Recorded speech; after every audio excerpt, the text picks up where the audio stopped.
Amin Razak. Bismillahir Rahmanir Rahim. Qala Rabbi Shahri Sadli wa Yisirli Amri wa Ahlul Uqdatan min Lisani Yafqahu Qawli. Jazakallah khair on this Friday afternoon. We're almost halfway through the blessed month of Ramadan. You're on Ramadan FM on 87.7.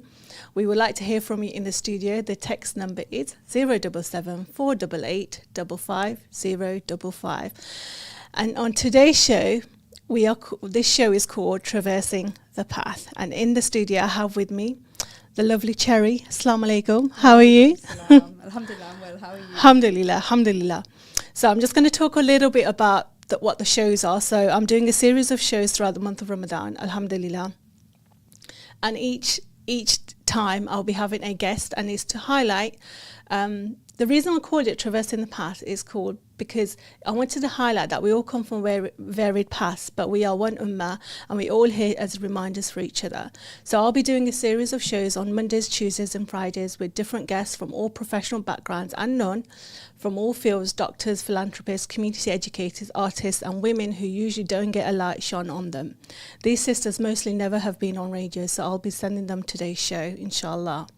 These are real women who I believe are influential in what they do and what they do with their communities and changing the environment that we live in today. Alhamdulillah. So, how is your Ramadan going? Alhamdulillah, it's going really well. Yeah. Alhamdulillah. Jazakallah khair for being here. So, it's the first time Sister Cherry, Aisha, is on our show on Ramadan FM. So I'm just going to introduce her. She's a English convert. She has been a Muslimah for 15 years from a Christian background. She's a naturally born animal lover and she studied bioveterinary science at Lincoln Uni. This is where she found Islam in her path chain, and so did the course. She's been in the Muslim charity sector and community for over 5 years in Leicester. She's now training to be an Islamic counsellor, focusing on her other passions in digital marketing and website design to enhance the digital marketing for women in business. She wears many hats, but her main pride and joy of what she does is for her daughter, mashallah, tabarakallah, who she also homeschools. So you need a medal for that. Anyway, subhanallah. She loves creativity, the outdoors, traveling and seeking knowledge and wholesome experiences to self-improvement. Her passions are to inspire other women to heal from trauma and become whole-centered women leading with a life on purpose. So, Sister Cherry, let's get to know you then. So, what has been in your start of Ramadan? We're nearly halfway. Mm-hmm. What would you say have been some of the challenges you have faced? As a convert, Ramadan always feels interesting. Yeah. So whilst a lot of families, mashallah, will be traditionally sort of preparing their meals throughout the day, sitting down together collectively, even making a dua, breaking their fast together. In my house, it's not like that. So I have my dad offering me a tea at like 3 p.m. and I'm like, hey, you can make me one in 3 hours.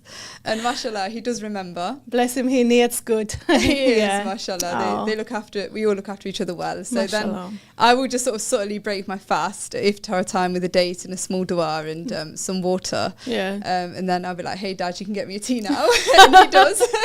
Oh, bless him. I tend to eat a bit later, so it's different, isn't it, to the summer fast? Yeah. Where we were all kind of sat down waiting with our feet, like meal in front of us, like, when can I eat this? Yeah. Whereas now I feel like it's a much more natural part of the day, breaking your iftar. I don't, like I say, maybe that's my experience. At the timings now, especially. Yeah, exactly. Yeah. So, it's different. Yeah. But it's not a pain point for me. Yeah. Alhamdulillah. For a lot of converts, it can feel like a pain point that I don't have this family kind of experience. Yeah. But the longer you go on your journey, these things don't matter as much anymore. And it just feels so beautiful to flow with the month.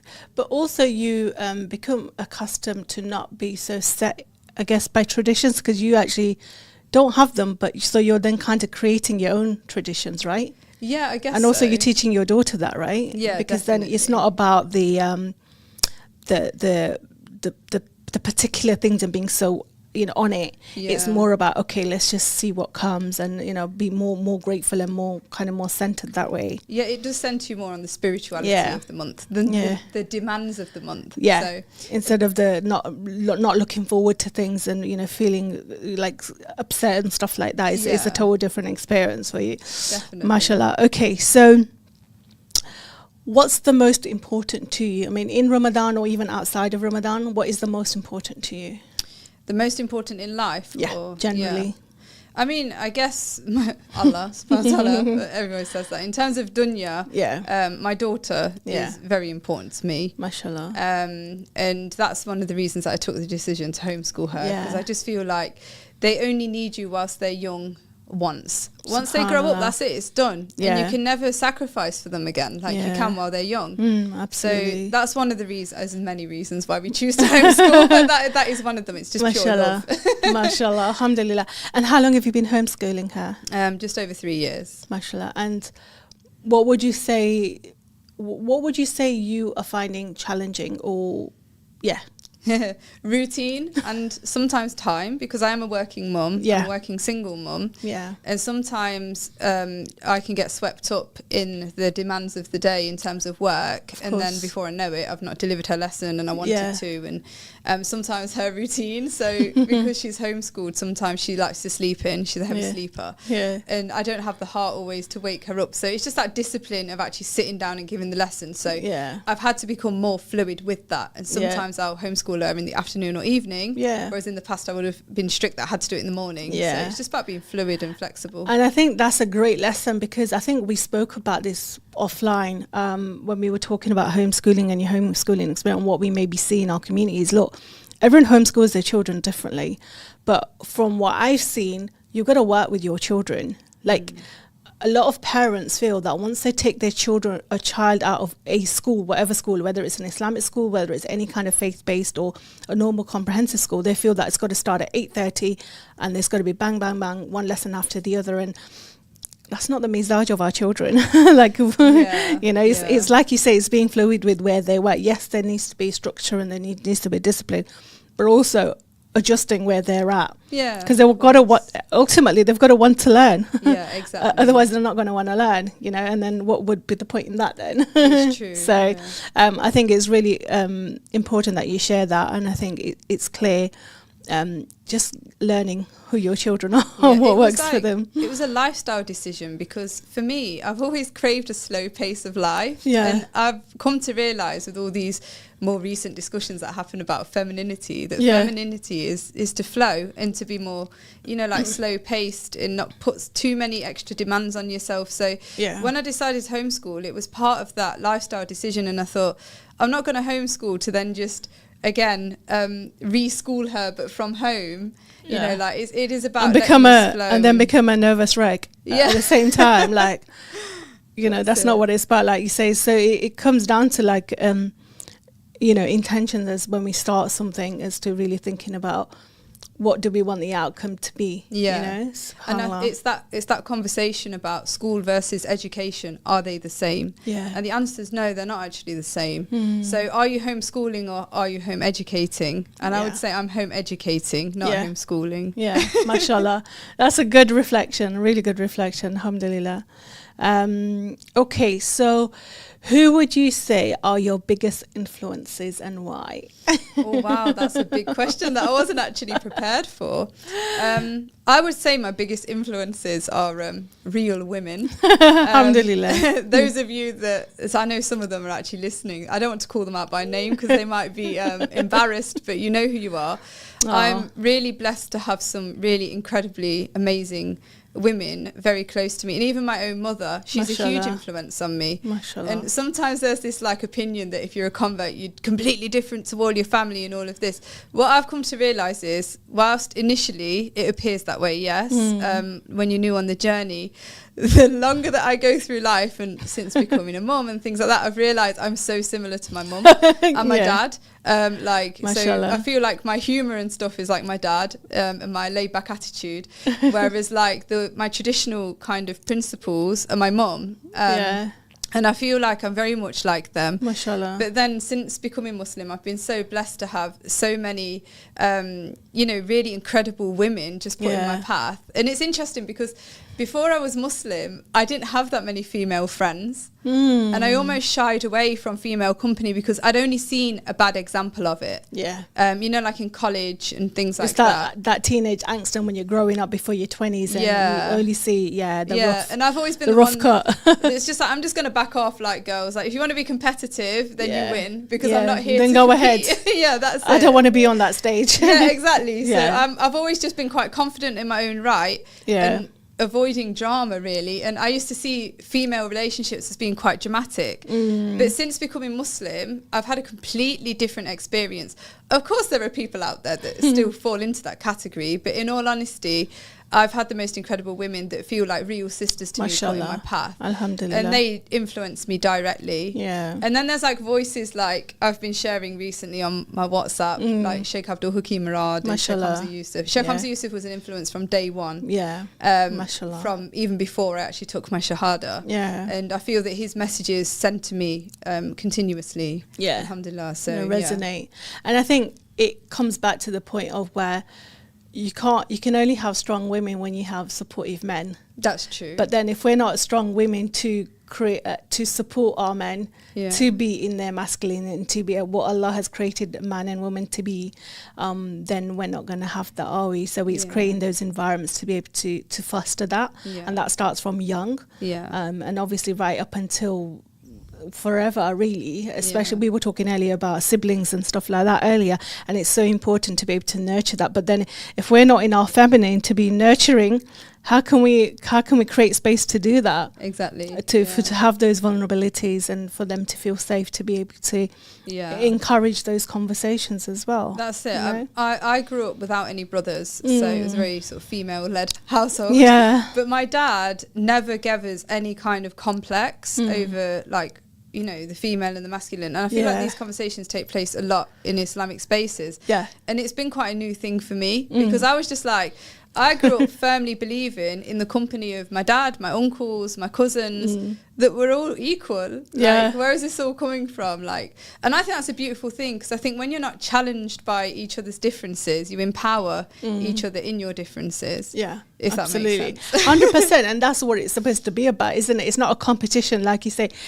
You know, in the Deen, it says you have competition if it's to get you better, to where Allah's going to be pleased with you. You know, the weight of that for betterment, not for our own egos. So there's competition, but make it good competition. Make it a competition worth, fighting for. Exactly, it's true. Alhamdulillah.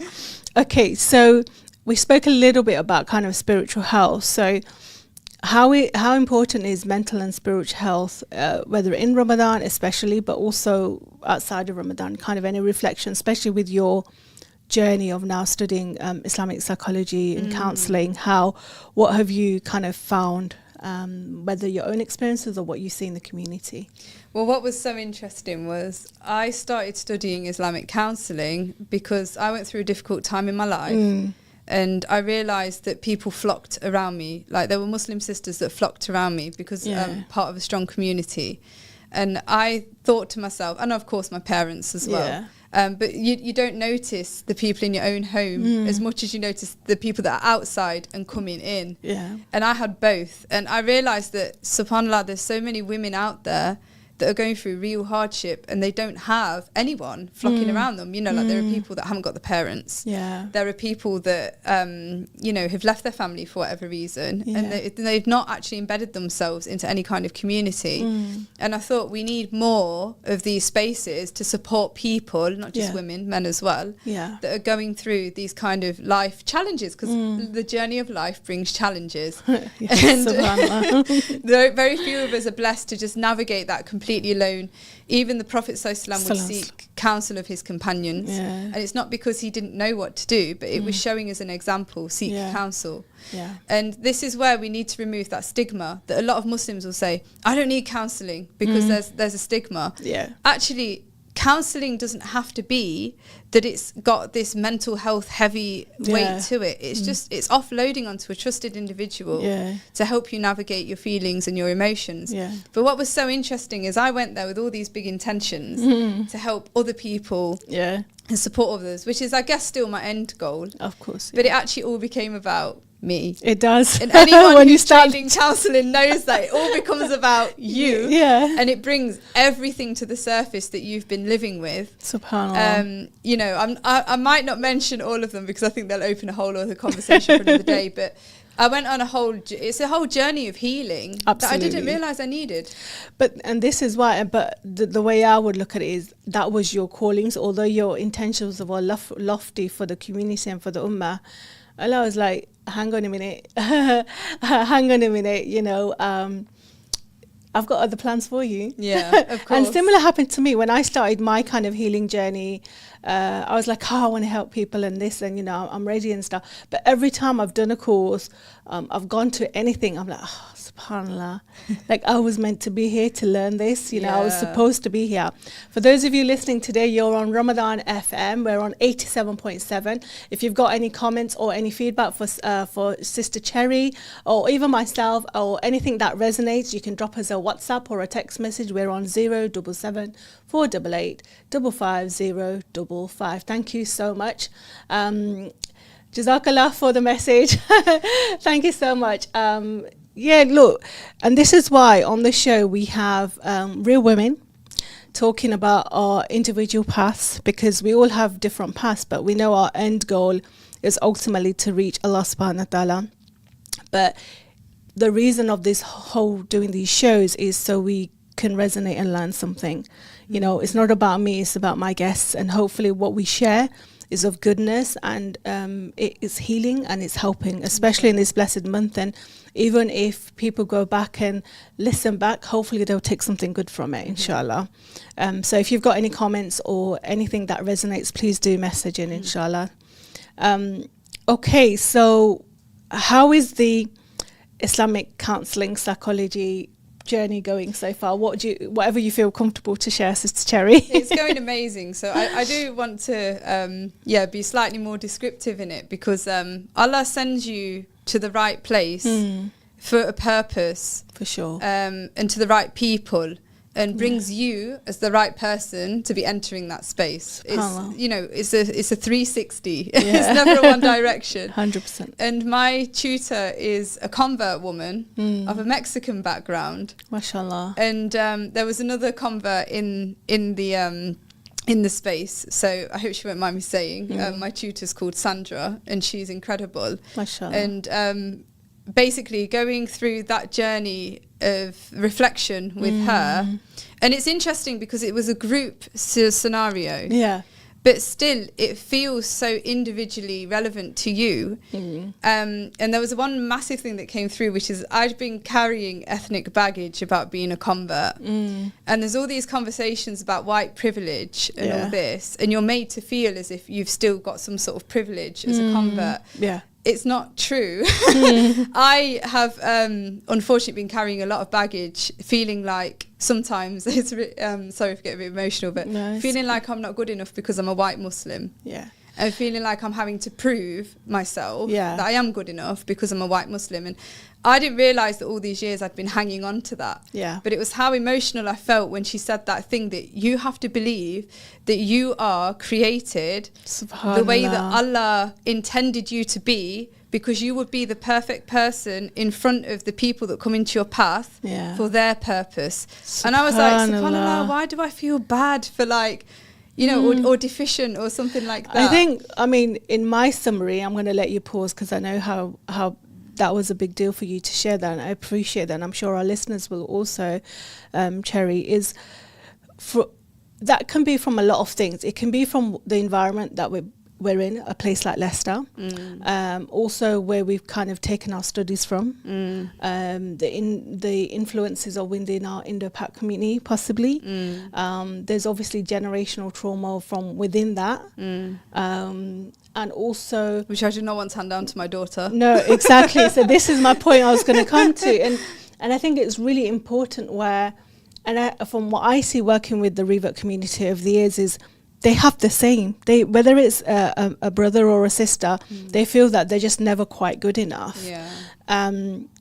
So I totally 100% is where that privilege that you're saying is, because you feel like no matter what you do, it's never good enough. So you're constantly like kind of burning yourself out trying to prove to other people, and let that be a lesson that, you know, in the eyes of Allah subhanahu wa ta'ala is exactly what you've said. You're chosen to be here, you know, subhanallah. So, and this is what we need to teach our younger, you know, and that's how we break generational trauma, getting educated. Yeah. Learning from it, reflecting, really doing the work, the tadabbur and tafakkur, and really the internal work and doing what you need to do. Yeah. And maybe that was your only, even if that's the only thing you got out from your studying with this teacher, then subhanallah, that's like a huge part that's like been lifted, right? Even if that was the only thing. Even if that was the only thing. This is what I'm saying. And you know, sometimes we go into things, we're thinking, oh, we're doing it for other people, we're doing it for our community. But in fact, Allah's like I said, Allah's the most merciful. He'll give it to us in ways where we think we're never going to be quite ready to maybe understand something, but the way he sends other people as messengers and to pack it up in a way that is got the delivery you're going to be able to take from it. Absolutely. You know, subhanallah. Mashallah. What is interesting is right at the end of that journey. So I say end, obviously I'm not qualified yet. The end of the first level of that journey. I'm about to step onto the next level. Inshallah. I just went through something a couple of weeks in Sainsbury's on Glen Road. Where I was racially abused by a man while I was in the shop with my daughter. And I'm not going to repeat exactly what he said, but I was being racially abused as if I was a Pakistani. And it's just like the kind of conflicts going on that I'm dealing with, like just healing from the fact that I am, perfectly fine. Sufficient as a white Muslim. And now I'm being racially abused for being something you're totally not. Exactly, but still for being a Muslim woman. And one thing that they said to me that day is, had you not been a Muslim woman, he still would have abused you just for being a woman anyway. Oh, okay. Not to belittle the racial abuse. But some people are just abusers, right? Yeah, and I think we can get really upset about it, which quite rightly we should do, but it's also using that in a way to, okay, what can we change? What needs to change? How can we improve things within our community and these conversations that we need to have? And I think the thing is, often we're not speaking about it, but we've got to be solution based at the same time. Sometimes it's hard, especially in these circumstances, that you don't want to engage with people like that. But we know, and we take lesson from the Prophet sallallahu alaihi wasallam, is we have to try and meet people halfway, as kind of bitter and painful that might be sometimes, or sometimes we just have to laugh it off and do it in another way, which is going to break that situation. Like I've been in situations where I've been called certain things and I'm like, okay then. And then I'll have to, that's when my comedy, and my sarcasm comes in, because it's the only way I know how to deal with it. Especially if you're on your own or in a certain place where there's you don't feel safe. But and I think it's knowing what our rights are. It's knowing ourselves and how to hold ourselves as well, but also knowing where to get support in terms of counselling or support after as well, in terms of reporting and things like that. It is really important. In a few weeks I've actually got somebody who's part of the Islamophobic unit as well, so we'll be talking a little bit about some of the work that she does as well, inshallah. Okay, so my next question then, how do we, with all the work that you're doing now, mashallah, and the trajectory now you've taken, how do you align your purpose with our deen? So I think that literally comes down to the nitty gritty. So whatever you're doing, try to do it with ihsan.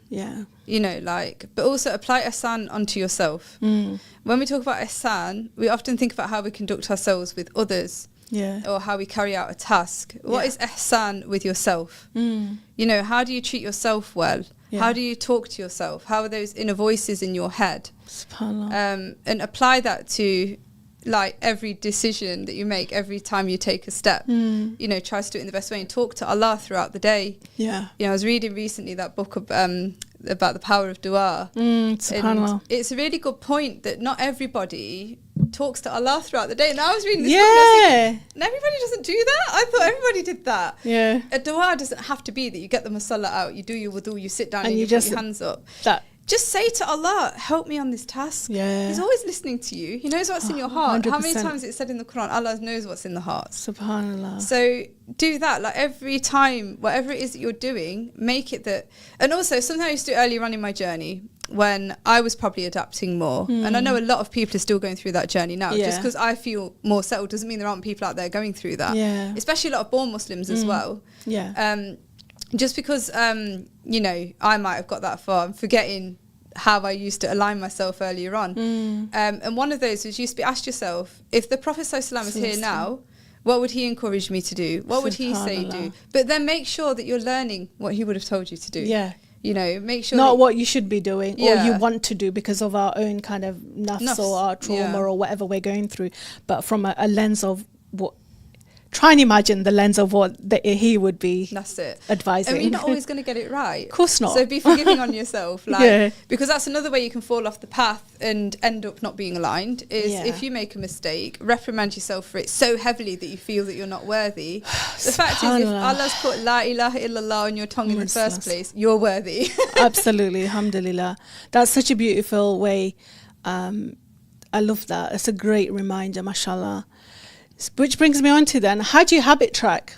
Being a busy mum, home educator, philanthropist, studying, seeking knowledge, traveller, you know, how do you do it? How do you habit track, Cherry? With tawakkul. That's the answer. Like I say, I flow. I think I kind of look at life like an ocean, and you're just kind of traversing the waves one by Mashallah. one. And I wake up every morning and I think, okay, what needs to be done today? And whatever's most urgent, I do it first. I have a set structure in my mind as to how I want my day to go. And this is something that came up in Islamic counselling, because I always thought, oh my gosh, I'm such a hippie, like in how I run my day. I'm not a scheduled person, you know, like I feel like I couldn't have been a surgeon, for example, which is ironic because that's where my path was what taken you started originally. off with, but surgeons have to be very onto their schedules and, you know, all of this. And I feel like I have a flow in my day, and this came up in Islamic counselling. They said that some people live through the rhythm of life as opposed to the schedule of life. I love that. And that's okay. And doesn't Islam flow with the rhythm of life? Because we're not always praying our Isha, our Maghribs at 6 p.m. Yeah. You know, in a few months' time, that's going to be 9 p.m. And that's the rhythm of life. And rhythms don't stay the same. Yeah. You know, sometimes just like the seasons in the day and the month, and within our own female seasons, you know, we have, you know. Rhythms, exactly. So I'm a rhythmic tawakkul planner. MashaAllah, alhamdulillah. Alhamdulillah, that's beautiful. I love that. Okay, so I just have to add there, it works. It does. So I know there's a lot of people that are very schedule bound, and in this day and age of technology as well, it's become actually easier in a way to live like that. Yeah. But people can sometimes fall so heavily to their schedules, it brings an anxiety with it. And my advice is just try letting go. Trust me, it works. just let go. Leave it to Allah. Like you say, I was speaking about this in the other show, is trying, if you're struggling with habits, especially in this month of Ramadan, or struggling with reading a certain ayah or something you want to do, and that you really want it to be a goal, is try and work things around your salah time. Yeah. You've got 5 opportunities to work on a habit. Yeah. Right? Okay, if you can't do all 5, you're going to pray your salah, but maybe you can't do the other things that you want to do. But maybe pick 2, the times where you know you're at your most peak. Yeah. Right? And try and work on your habit and the extra thing around those times. So for example, if it's Fajr because it's the most quiet, or if it's Asr before Maghrib time, you know that's your time. Yeah. Then do whatever your extra things you want to do it. Like be at your peak, know what works for you. Yeah. And kind of challenge yourself a little bit. But like you say, not so much so that you are anxiety filled and you actually procrastinate and then you don't do nothing. Exactly. You know? I go through phases where I'm reading my Azkar after Fajr. Yeah. You know, for a good few weeks at a time. Yeah. But then all of a sudden something might happen. Yeah. Life gets, you know, And it hard, throws you and off. then I'm tired. Yeah. And then I just give myself that mercy that, okay, go back to sleep after Fajr, read your Azkar when you wake up. You still get the Azkar. Sometimes you have to, you know, and this is it. It's knowing the self and also being merciful on ourselves, right? Yeah, having a bit of flexibility. Subhanallah. So, going from bioveterinary, charity, community, Islamic counseling, digital marketing, what has been some of the challenges that you have overcome to get to this point in your journey? Okay, let me think. It wasn't a planned journey. Yeah. It's not something that I set out and I was like, okay, I'm studying bioveterinary science. This isn't what I want to do anymore. Yeah. I actually walked out of my degree at the final stage just before finals. Subhanallah. So I studied my degree for 3 whole years. Wow. Practically completed it. But life became difficult. Yeah. And I went through a few things. I did reach out for counselling support at the university. It wasn't taken seriously. Subhanallah. Because this is one of the other reasons why I'm interested in Islamic counselling, because if the situation was spiritual, it wasn't relevant to them. Yeah.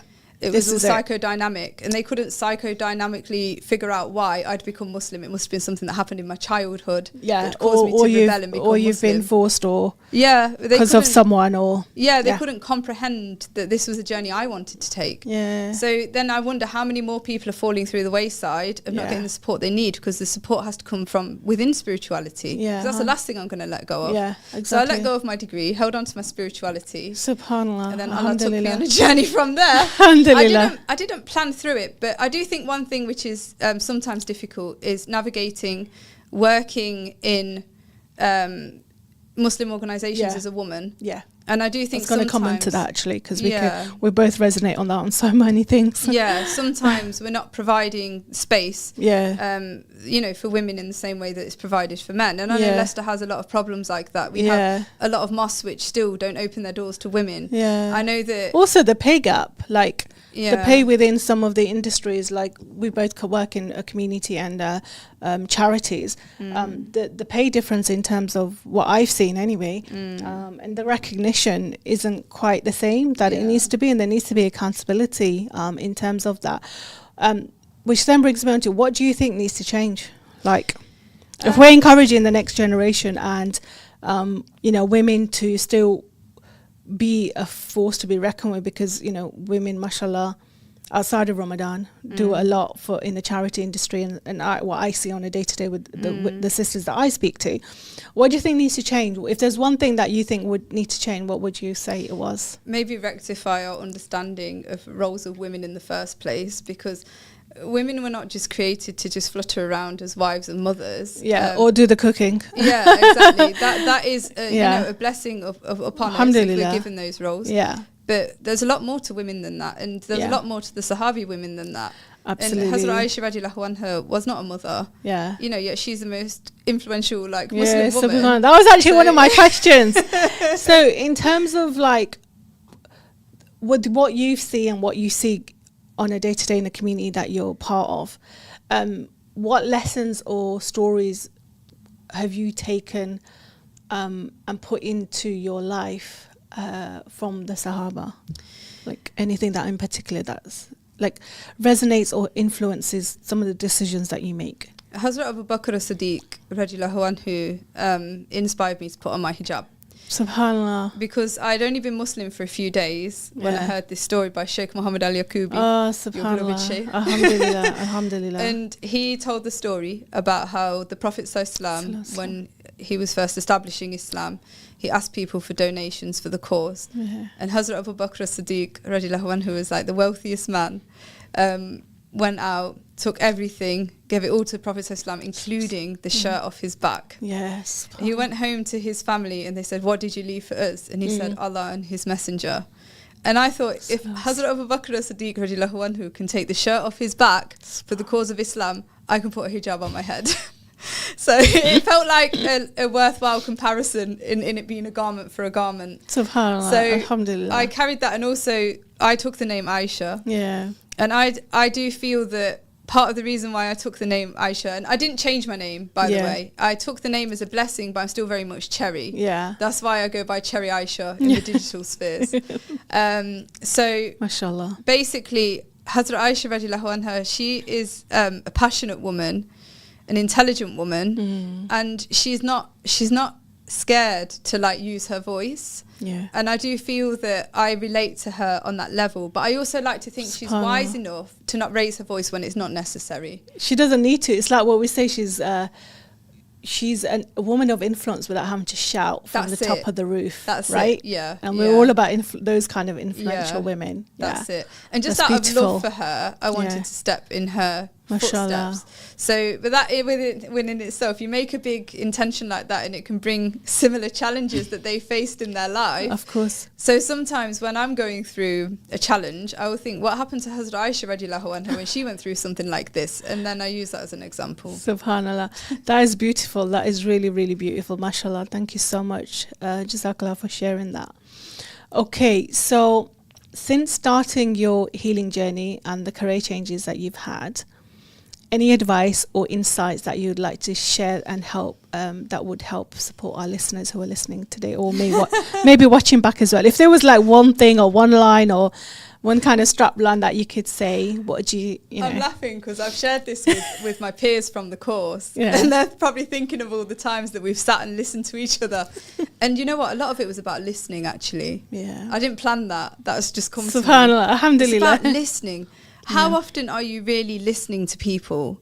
We exist now in a sphere, especially on Instagram and spaces like this, where there is a lot of noise. But you're all talking. None of you are actually listening. And I say that myself included. Subhanallah. The course made me realise how much other people need to be listened to. Yeah. And be a little bit less, okay, we've all got, rights and, we've all got journeys and we've all got, hang-ups and issues. And the world needs to be a better place. First of all, we have to accept this is the dunya. It is never going to be perfect. Yep. As long as we're here, there's going to be challenges because we're here to be tested. Absolutely. But second of all, that person in front of you, Allah's put a person in front of you right here. Be curious about them. They're a whole universe. Yeah. Just sit and listen. And what I discovered really was the power of silence. So, as you know, I'm a lover of Rumi, and he talks a lot about silence. And silence is a real gift. You know? It's one thing to go and sit in nature with the silence, but again, you're feeding your own self. But it's something really healing for both parties when one of you sits and listens and you open that space for another person that, hey, I'm here, I'm holding that space, I'm listening to you.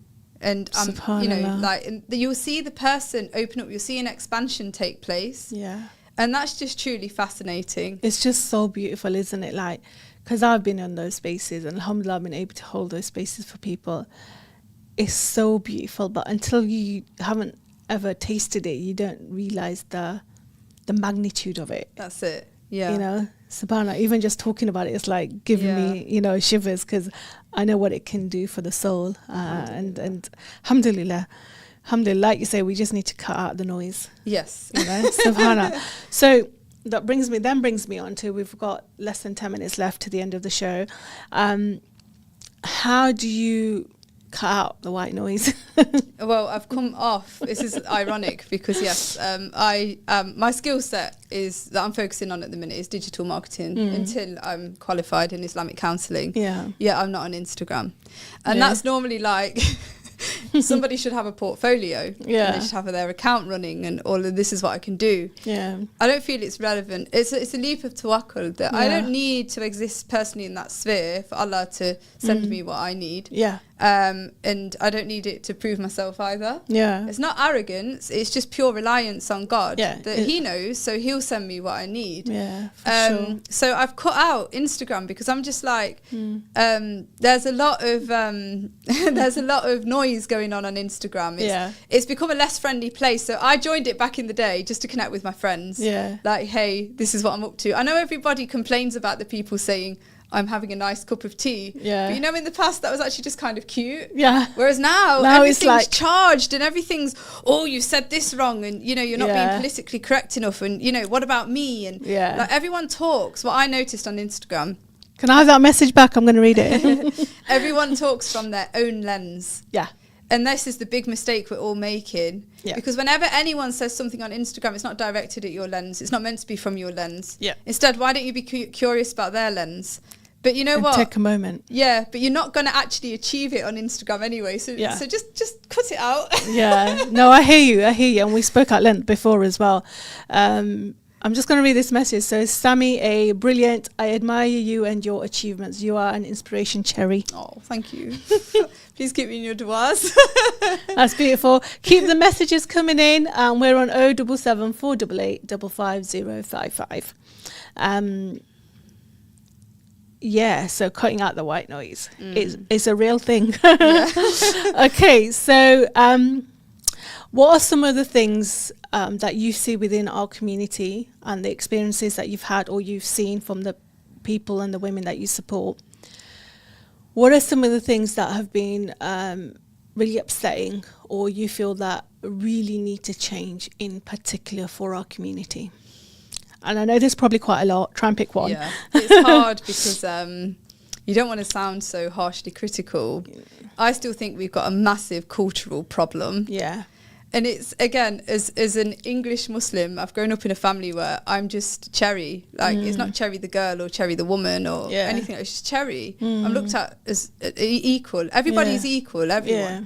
And I know that, the man has a degree over the woman, but that's actually to protect us. It's not because you're more intelligent or anything like this. Or there's more weight in terms of how Allah judges or anything like that. It's actually we're equal in all that. In my family, I've got uncles and even like, my brother-in-law who would talk about his wife with so much, she's just incredible, she's amazing. Mashallah, and he really bigs them up. mashallah. And I have known Pakistani men do this with their women, but they're normally in the elder community. Yeah. Yeah. And I really feel that we're going through a time at the minute where there's all these highly charged conversations on masculinity and femininity. I actually feel they're doing more damage than good because it's othering. We keep othering each other. It's putting them, you're in that camp, we're here and we're going to stay here. And there's a lot of hikmah and there's a lot of benefit of a slight overlap between men and women understanding each other's journeys. Yeah.